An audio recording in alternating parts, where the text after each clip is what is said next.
এই গরমে যখন হেলদি খাবার খেতে ইচ্ছে করবে, মাত্র ১ চা চামচ তেল দিয়ে কিন্তু এই রেসিপিটা তৈরি করে নিতে পারো। একদম সহজ পদ্ধতিতে তোমার স্কুল, অফিস টিফিনে, সকালের খাবারে বা রাতের খাবারেও কিন্তু তৈরি করে নিতে পারো এই স্বাস্থ্যকর একটা রেসিপি।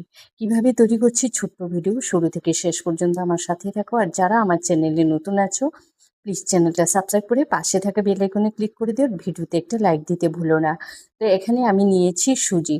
সুজিটা কিন্তু পাউডার করতে হবে না। যদি বড় দানার হয় তাহলে একটু মিক্সিতে পাউডার করে নিও, আর ছোট দানার হলে করতে লাগবে না। আর বড় দানার হলে তোমরা পাউডার না করলেও এটা কিন্তু তাহলে তোমার রেস্টে রেখে দিতে হবে সমস্ত উপকরণ দিয়ে গুলে, তারপরে 10 থেকে 15 মিনিটের জন্য। এবার আমি দিয়েছি তোমার এখানে আটা, তোমরা চাইলে ময়দাও দিতে পারো। তো ময়দাটা তো শরীরের জন্য রোজ রোজ খাওয়া ভালো না, তাই আমি দিয়েছি আটা। স্বাদ মতো নুন দিয়েছি, তারপরে দিয়েছি কারি পাতা। হেভি টেস্ট হয় কারি পাতা দিয়ে, একবার খেয়ে দেখো। তারপরে দিয়েছি কাঁচা লঙ্কা কুচি। তোমাদের কাছে কারি পাতা না থাকলে সেক্ষেত্রে তোমরা কিন্তু ধনে পাতা কুচিও দিতে পারো, কিন্তু দুর্দান্ত হয় এই কারি পাতা দিয়ে।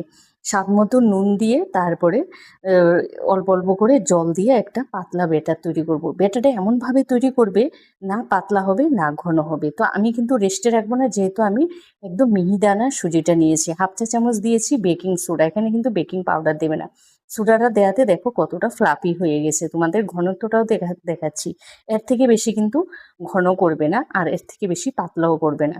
তো এই একটা প্যানে না আমি তেল ব্রাশ করে নিয়েছি। তেল কিন্তু আর দেবো না, ওই যে ব্রাশ করে নিয়েছি ওই তেলটা দিয়েই কিন্তু তৈরি করে নেব। তারপরে এক হাতা দিয়ে আমি ভালো করে এটাকে একটু পাতলা করে ছড়িয়ে দিয়েছি।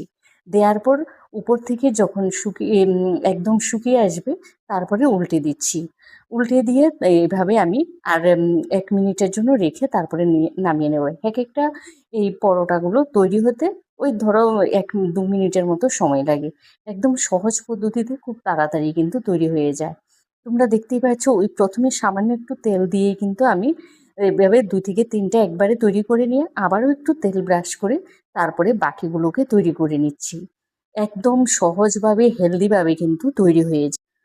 ও হ্যাঁ, তোমাদের বলি, বেকিং পাউডারটা তখনই ব্যবহার করবে যখন তোমরা পরোটাটা ভাজবে সে মুহূর্তে। বেকিং পাউডার মিশিয়ে কিন্তু রেস্টে রাখবে না, যদি তোমরা রেস্টে রাখো। আবারও বলছি, বড় দানার সুজি হলে হয় মিক্সিতে গুঁড়ো করে নেবে, আর না হয় রেস্টে রেখে দেবে। তারপরে কিন্তু যখন ভাজতে যাবে সেই মুহূর্তে বেকিং সোডাটা মিশাবে, তার আগে না। এখানে কিন্তু বেকিং পাউডার দিয়ে আমি বেকিং সোডাটা দিয়েছি।